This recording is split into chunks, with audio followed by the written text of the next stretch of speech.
আসসালামু আলাইকুম। আশা করি তোমরা সবাই ভালো আছো। আমরা আজকে অসীম সেট আর সসীম সেট সম্পর্কে জানবো। আমরা এতদিন যতগুলো ক্লাস করেছি সেই ক্লাসগুলোতে আমরা দেখেছি যে কিভাবে সেট তালিকা পদ্ধতি থেকে গঠন পদ্ধতিতে যাওয়া যায় এবং সেট গঠন পদ্ধতি থেকে কিভাবে তালিকা পদ্ধতিতে যাওয়া যায়। তো এই তালিকা পদ্ধতি থেকে সেট এবং সেট গঠন থেকে আবার তালিকায় এই দুইটা টপিকের উপরে আমরা অনুশীলনী 2.1 এর 1 নম্বর অঙ্ক আর 2 নম্বর অঙ্কটা শেষ করেছি।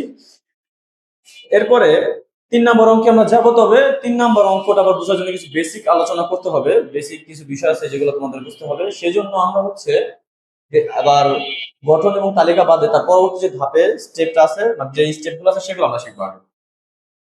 দেখো, তো সেট মূলত ছিল দুই প্রকার, গঠন পদ্ধতি আর তালিকা পদ্ধতি। ঠিক আছে, তো এই গঠন পদ্ধতি এবং তালিকা পদ্ধতি দুইটারই আবার প্রকার আছে, সসীম সেট এবং অসীম সেট। ঠিক আছে, তো সসীম সেট কোনগুলো? সসীম সেট হচ্ছে যে সকল সেটের উপাদান সংখ্যা গণনা করে শেষ করা যায়। ঠিক আছে, অর্থাৎ যার উপাদানগুলা কয়টা হবে বা কতগুলো হতে পারে এটা আমরা আইডিয়া করতে পারি বা গুনতে পারবো, সেগুলো হচ্ছে কি সসীম সেট। তো সসীম সেটের উপাদান হিসেবে আমাদের এখানে কি আছে দেখো, যেমন ডি সেট সমান সমান এখানে আমাদের দেওয়া আছে X Y Z. X Y Z তার মানে কি, শুরু হয়েছে এক্স থেকে শেষ হয়েছে জেড এ গিয়ে। তার মানে এটা চলমান কোনো অবস্থা বোঝাচ্ছে না, যেটা না এটা শেষ হবেই না এমন কোনো অবস্থা বোঝাচ্ছে না। এটা একটা সসীম সেট। এবার ই সেটটা দেখো, ই সেটে কি আছে, 4 8 12 ... শুরু হয়েছে 4 থেকে শেষ হয়েছে 40 গিয়ে। ঠিক আছে, তার মানে এখানে এটা হচ্ছে 4-এর গুণিতক এবং যেহেতু 40 গিয়ে শেষ হচ্ছে, আমরা জানি গুণিতকের সেটও কিন্তু শেষ হয় না। যদি এরকম বলা হতো যে 4-এর গুণিতক, তাহলে 4-এর গুণিতক বলতে কি বোঝাচ্ছে, যে 4 সংখ্যাটা দিয়ে যতগুলা সংখ্যা ভাগ করা যাবে সবগুলো হবে। তো 4 দিয়ে তো এমন অনেক সংখ্যা আছে যেগুলোকে ভাগ করা যায়, সেটা তো শেষ হবে না। যেহেতু শেষ হবে না, এজন্য যদি বলা হতো যে 4-এর গুণিতক, শুধুমাত্র 4-এর গুণিতক বললে তখন কি বুঝতাম আমরা, এটা কখনো শেষ হবে না, তখন সেটা আবার হইতো অসীম সেট। তো অসীম সেট হইতো, কিন্তু এখানে আমাদের 4 থেকে শুরু হয়েছে 40 গিয়ে শেষ হয়েছে, তার মানে আমরা গুনতে পারবো, ধরে ধরে গুণ আনলে গোনা যাবে, তাহলে সেটা হচ্ছে কি সসীম সেট। এরপর দেখো এফ সেটে কি বলেছে, এফ সেটে বলেছে এক্স ইস টু এক্স মৌলিক সংখ্যা এবং 30 less than x less than 70, অর্থাৎ এক্স এর ভ্যালুটা 30 থেকে বড় হবে এবং 70 থেকে ছোট হবে। তার মানে কি, শুরু হবে 31 থেকে, 31 থেকে শুরু হইলে 69 গিয়ে শেষ হবে। তার মানে এটারও শুরু এবং শেষ আমরা দেখতে পারতেছি, বুঝতে পারতেছি, সেটা আমরা গণনা করে শেষ করতে পারবো। অর্থাৎ এখানে এফ সেটটা হচ্ছে কি আমাদের সসীম সেট। এরপরে যে সেটটা আছে সেটা হচ্ছে কি অসীম সেট। অসীম সেট কি? অসীম সেট হচ্ছে যে সেটের উপাদান সংখ্যা গণনা করে শেষ করা যায় না, তাকে হচ্ছে কি বলে, অসীম সেট বলে। তো অসীম সেটের এখানে উদাহরণ দেওয়া আছে, এক্সাম্পল দেওয়া আছে, যেমন পূর্ণ সংখ্যার সেট হচ্ছে কি জেড সমান। এখন পূর্ণ সংখ্যা বলতে কি বোঝায়, সকল ঋণাত্মক এবং ধনাত্মক সংখ্যা এবং শূন্য, এই 3 ক্যাটাগরি এই সংখ্যাগুলোকে আমরা মিলাই কি বলি, পূর্ণ সংখ্যা বলি, এবং সেটা তো অখণ্ডিত হতে হবে। তো এই পূর্ণ সংখ্যা তো ধনাত্মকের সব সংখ্যা, ঋণাত্মকেরও সব সংখ্যা হয়। তাহলে দেখো ডট ডট, এই যে অসীম বোঝানোর জন্য আমরা কি এখানে ডট ডট চিহ্ন দিয়েছি, যে এটা শেষ হবে না। এই ডট ডট চিহ্নটা দেওয়াই হয় মূলত এই কারণে যে এই সংখ্যাটা শেষ হবে না, তার এই অবস্থা বোঝাইতে, এই অবস্থা বোঝাইতে ডট ডট চিহ্ন দেওয়া হয়। তার মানে -4, আমরা জানি যত বাম দিকে যাবে তো সংখ্যা তত ছোট। -1 থেকে -2 ছোট, -2 থেকে -3 ছোট, -3 থেকে -4 ছোট, -4 থেকে -5 ছোট। ঠিক আছে, এবার এইদিকে যত যাবে 1 2 3 4 এগুলো আবার বড়, সেখানেও চলমান অবস্থা আছে, এইরকম বুঝাইতে আমরা ডট ডট চিহ্ন দিই। অর্থাৎ এইদিকেও শেষ হবে না, তার মানে পূর্ণ সংখ্যার সেট কখনো শেষ হয় না। এবার স্বাভাবিক সংখ্যার সেট। স্বাভাবিক সংখ্যা কোনগুলো? যে সকল সংখ্যা ধনাত্মক পূর্ণ সংখ্যা, ধনাত্মক পূর্ণ সংখ্যা। তো পূর্ণ সংখ্যা মানে তো প্লাস মাইনাস দুটোই হয়, কিন্তু জিরো আছে, যেহেতু জিরো আছে বাট আমরা জিরো নিব না, এবং ধনাত্মক কথা বলছি, তার মানে সকল ধনাত্মক, শূন্য বাদে সকল ধনাত্মক সংখ্যা হবে। তাহলে 1 2 3 4 ডট ডট মানে এটসেট্রা, তার মানে অনেকগুলো সেট হবে এখানে। তাহলে স্বাভাবিক সেট কি? স্বাভাবিক সেটের স্বাভাবিক সংখ্যার সেটটা কি হবে? 1 2 3 4 ডট ডট ইত্যাদি। তার মানে এই হচ্ছে আমার সসীম সেট এবং অসীম সেট। আমরা আজকে দেখবো ফাঁকা সেট, উপসেট, প্রকৃত উপসেট, সেটের সমতা, সেটের অন্তর, সার্বিক সেট, পূরক সেট, সংযোগ সেট, ছেদ সেট এবং নিশ্ছেদ সেট। এখন আমরা ওই গঠন তালিকা সেগুলো তো শিখেছি, তারপর আমরা সসীম সেট অসীম সেট শিখলাম, তারপর আমরা এখন এইগুলো দেখব। তো এখানে প্রথমে আছে হচ্ছে কি ফাঁকা সেট। ফাঁকা সেট কাকে বলে? আমি পূর্বের ভিডিওগুলোতে হচ্ছে সংজ্ঞাগুলো লিখে দিয়েছি, তো এতগুলো টপিক একসাথে পড়াতে গেলে সেগুলো সংজ্ঞা লিখতে গেলে বোর্ডে হয়তো জায়গা কুলাবে না। এই জন্য আমি হচ্ছে তোমাদেরকে আহ সংজ্ঞাগুলো অথবা মুখে বুঝিয়ে দিচ্ছি, এবং পাশে আমি কিছু এক্সাম্পল লিখেছি, আরো লেখা বাকি আছে, আমি সেগুলো এখন লিখে বুঝাবো। তো ফাঁকা সেট হচ্ছে যে সেটের কোনো উপাদান নাই, যারা একটা সেটের কথা বলছে, সেই সেটের কোনো উপাদান বিদ্যমান নাই, সেই রকম সেট বুঝাইতে আমাদের সেই রকম সেটকে আমাদের কি বলে? ফাঁকা সেট বলে। আর ফাঁকা সেটের চিহ্ন হচ্ছে এই যে এই চিহ্নটা এভাবে লিখতে হয়, অথবা এভাবেও দুইটা সেকেন্ড ব্র্যাকেট লিখলেও হয়ে যাবে। এটা হচ্ছে ফাঁকা সেট। ফাঁকা সেটটা এখানে বোঝানোর জন্য ধরো আমরা এখানে একটা এক্সাম্পল দিয়েছি যে A set is equal S সমান সমান এক্স বিলং n, অথবা x elements of n is to 10 less than x less than 11। অর্থাৎ দেখো এখানে বলছে যে x এলিমেন্টস অফ n মানে সকল স্বাভাবিক সংখ্যা হবে। স্বাভাবিক সংখ্যা কি? ধনাত্মক পূর্ণ সংখ্যা। এখন 10 থেকে বড় এবং 11 থেকে ছোট এমন কোন কি ধনাত্মক পূর্ণ সংখ্যা আছে? সংখ্যা হইতে পারতো, এই ধরো 10.1, 10.2, 10.3, 10.4, 10.5 এরকম হইতে পারতো। বাট পূর্ণ স্বাভাবিক সংখ্যা বলতে তো আমরা বুঝি যে ধনাত্মক পূর্ণ সংখ্যা, অর্থাৎ দশমিক আসতে পারবে না, মানে পয়েন্ট আসতে পারবে না এবং ভগ্নাংশ হতে পারবে না। তাহলে তো এগুলো নেওয়া যাবে না, তাহলে কি নিতে হবে? কিছুই তো নেওয়ার মতো নাই। আছে 10 থেকে বড় কিন্তু 11 থেকে ছোট এমন কোন পূর্ণ সংখ্যা আছে? এমন কোন স্বাভাবিক সংখ্যা আছে? নাই। যেহেতু এই সেটের কোনো উপাদান নাই, তাহলে এই সেটটা কি হবে? ফাঁকা সেট হবে। তাহলে যে সেটের কোনো উপাদান নাই সেই সেটকে আমরা কি বলি? ফাঁকা সেট বলি। ঠিক আছে, এরপরে আছে কি? এবার হচ্ছে উপসেট মানে সাবসেট। সাবসেটকে মূলত এই যে এইভাবে প্রকাশ করা হয়, একটা উল্টা ইউ এর মতো দিয়ে নিচে একটা এভাবে দাগ দেওয়া হয়, মানে একটা সমান দাগ দেওয়া হয়, সব সরল রেখা দেওয়া হয়। তো এখানে হচ্ছে এটাকে কি বলে? এটাকে বলে সাবসেট। এটা সাবসেটের চিহ্ন। আর সাবসেট বলতে কি বোঝায়? সাবসেট হচ্ছে উপসেট। সাবসেট কি? সাবসেট হচ্ছে উপসেট। অর্থাৎ একটা সেট থেকে যতগুলা সেট পাওয়া যায়, একটা সেট থেকে যতগুলা সেট পাওয়া যায় সেই সকল সেটগুলোকে আমরা বলবো কি? ওই সেটের উপসেট। অর্থাৎ এখানে দেখো এ সেট হচ্ছে A B C. A set কি? এবিসি। এবং এই এবিসি থেকে আমরা কতগুলো সেট পাই? আমরা এই এবিসি থেকে আমরা এবিসি একটা সেট পাই, এবি এর সেট পাই, বিসি এর সেট পাই, আবার এসি এর সেট পাই, আবার প্রত্যেকটাকে আলাদা করে নেওয়া যায়। এ set pi, B set pi, she said পাই এবং একটা ফাঁকা সেট পাই, এবং কি একটা ফাঁকা সেট পাই। তাহলে এখানে এই প্রত্যেকটা সেট হচ্ছে এ সেটের উপসেট, মানে এ সেট থেকে এই সেট গুলো আসছে। যেহেতু এ সেট থেকে এই সেট গুলো আসছে, অর্থাৎ এ সেটের বাচ্চা কাচ্চা এগুলা। এগুলা কি? এগুলো হচ্ছে এ সেটের বাচ্চা কাচ্চা। তাহলে এই এ সেট থেকে যেহেতু এই সেট গুলো আসছে, নিচের এই সেট গুলো আসছে, তাহলে এই এখানে প্রত্যেকটা সেট, অর্থাৎ এই যে এবিসি এর সেট, এবি এর সেট, বিসি এর সেট, এসি এর সেট, এ এর সেট, বি এর সেট, সি এর সেট, ফাঁকা সেট, এগুলো সব হচ্ছে কি? এ সেটের উপসেট। অথবা আবার এভাবেও দেখা যায়, দেখো এ সেট হচ্ছে কি 1 2 3, আর বি সেট কি 1 আর 2। তাহলে যেহেতু আমার বি সেটের উপাদান সংখ্যা মানে উপাদানগুলো এ সেটে বিদ্যমান, তাহলে আমরা এটাও বলতে পারি যে বি হচ্ছে এ এর উপসেট। বি কি? এ এর উপসেট। আবার সি সেটের উপাদানও কিন্তু এর মধ্যে আছে, তাহলে আমরা বলতে পারি সি ও এ সেটের একটি উপসেট। তাহলে সি এ সেটের উপসেট। ঠিক আছে, এটাকে উপসেট এভাবে বলা হয়। তারপরে আমাদের কি আছে? প্রকৃত উপসেট। এবং প্রকৃত উপসেটের উদাহরণ ক্ষেত্রে আমরা আবার এটাই ব্যবহার করতে পারি। প্রকৃত উপসেট হচ্ছে কোন সেটের উপাদান সংখ্যা যা আছে অপর একটা সেটের উপাদান সংখ্যার মধ্যে তা থাকবে, কিন্তু এই সেট থেকে এই সেটের উপাদানে কম থাকবে, একটা হলেও কম থাকবে। তাহলে সেটাকে কি বলবো? আমরা প্রকৃত উপসেট বলবো। এখানে দেখো এ সেটে আছে কি 1 2 3, বি তে আছে কি 1 আর 2 আছে। তাহলে আমরা বলতে পারি এ এই বি এ সেটের প্রকৃত উপসেট। ঠিক আছে, এখন আবার দেখো সি সেটে এ সেটে যে আছে 1 2 3, সি সেটে কি আছে 1 আর 3 আছে। তার মানে সিও হচ্ছে এর একটি প্রকৃত উপসেট। এখন এই দুটাকে কিভাবে লেখা হয় সেটা আমি একটু দেখাই। দেখো যদি উপসেট বুঝায়, উপসেট বুঝাইতে আমরা যদি বলি এখন যে এই বি এ এর একটি উপসেট, তাহলে সেটা বলতে আমরা কিভাবে লিখবো? তাহলে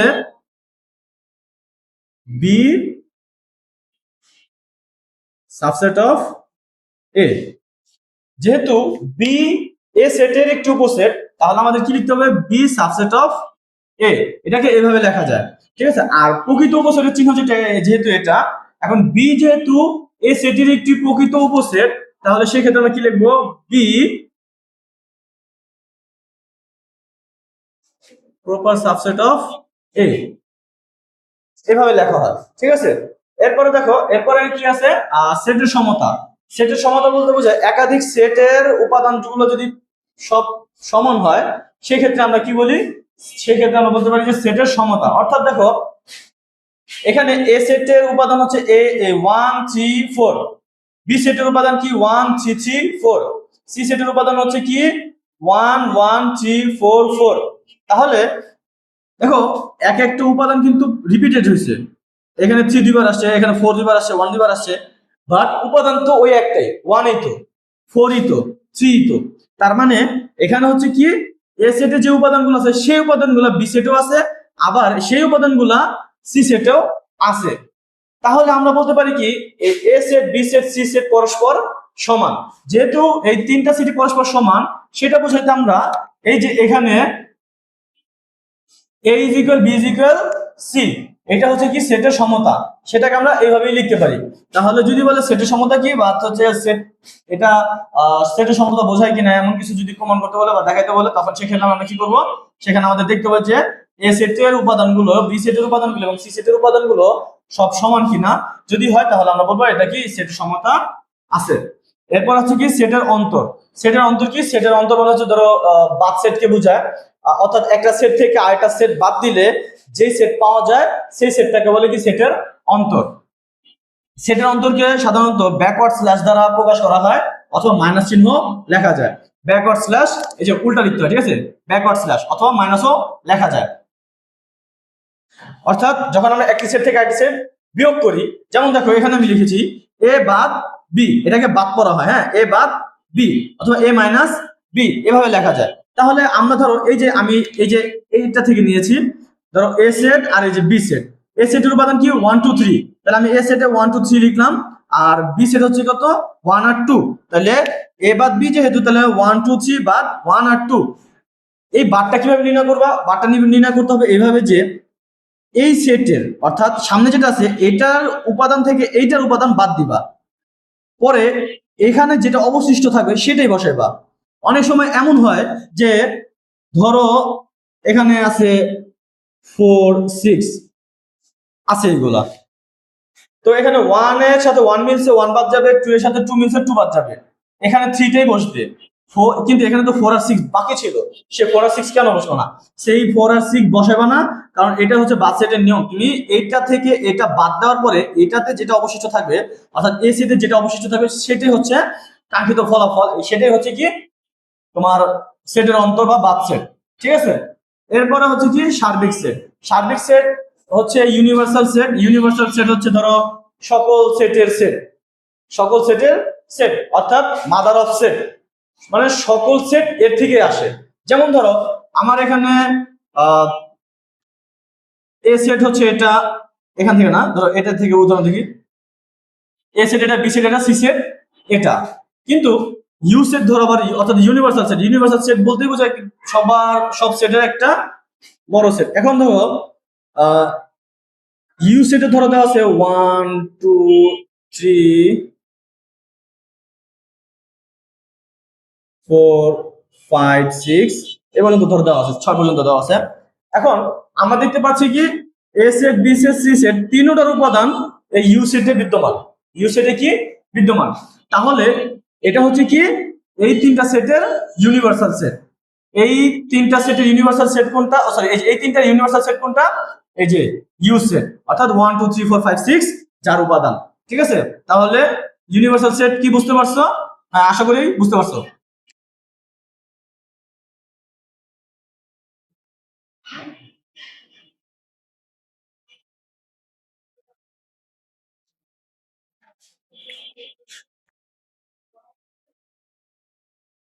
এরপরে দেখো কি পূরক সেট, অর্থাৎ কমপ্লিমেন্ট অফ এ সেট।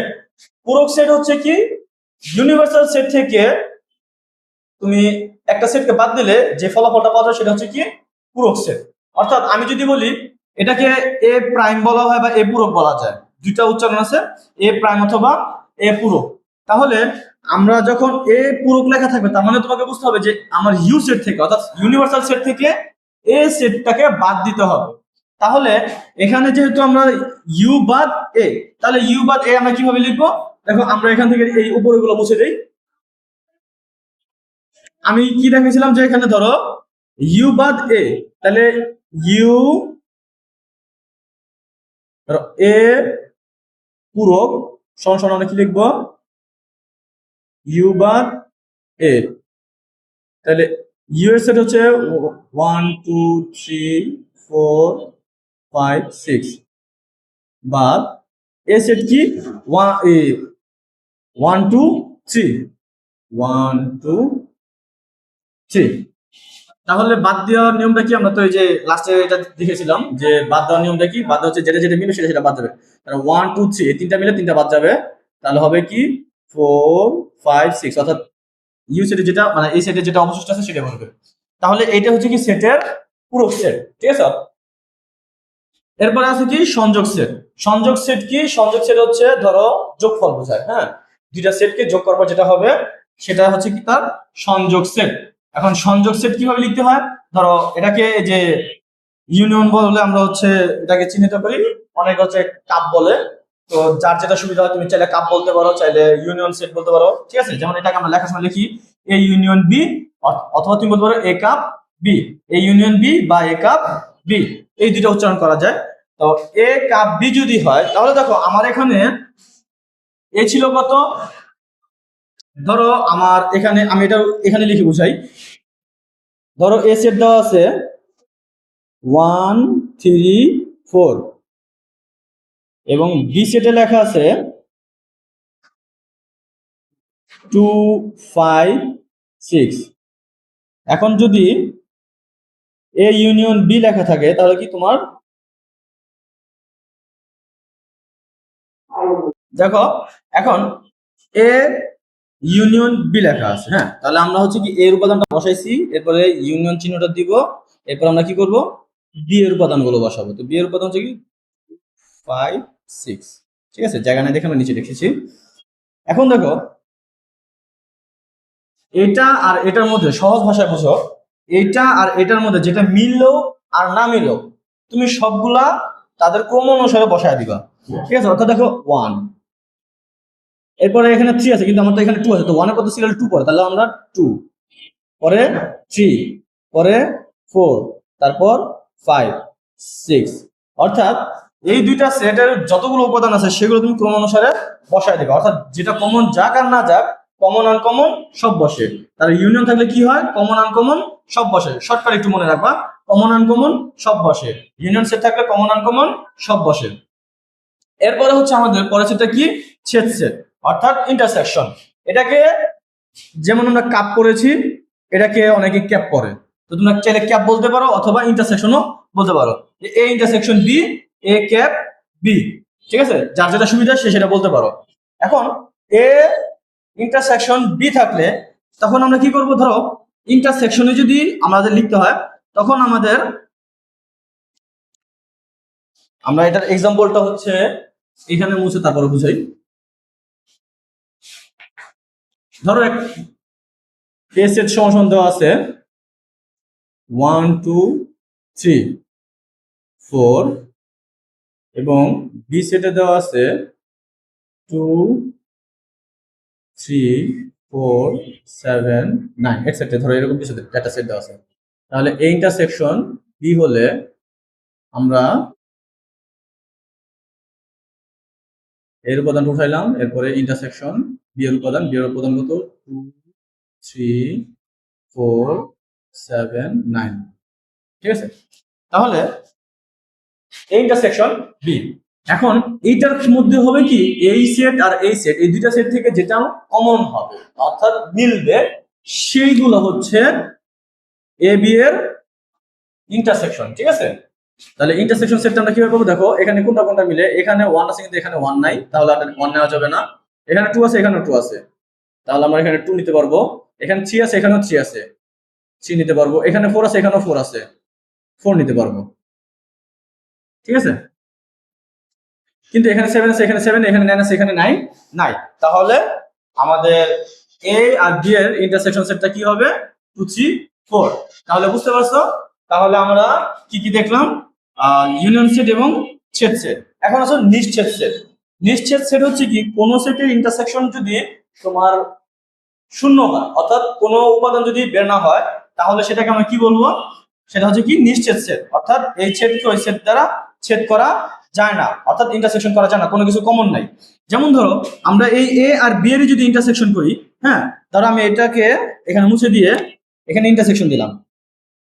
এখন ইন্টারসেকশন মানে তো হচ্ছে তোমার যেটা যেটা কমন যাবে সেটা সেটা দিতে হবে, তাই না?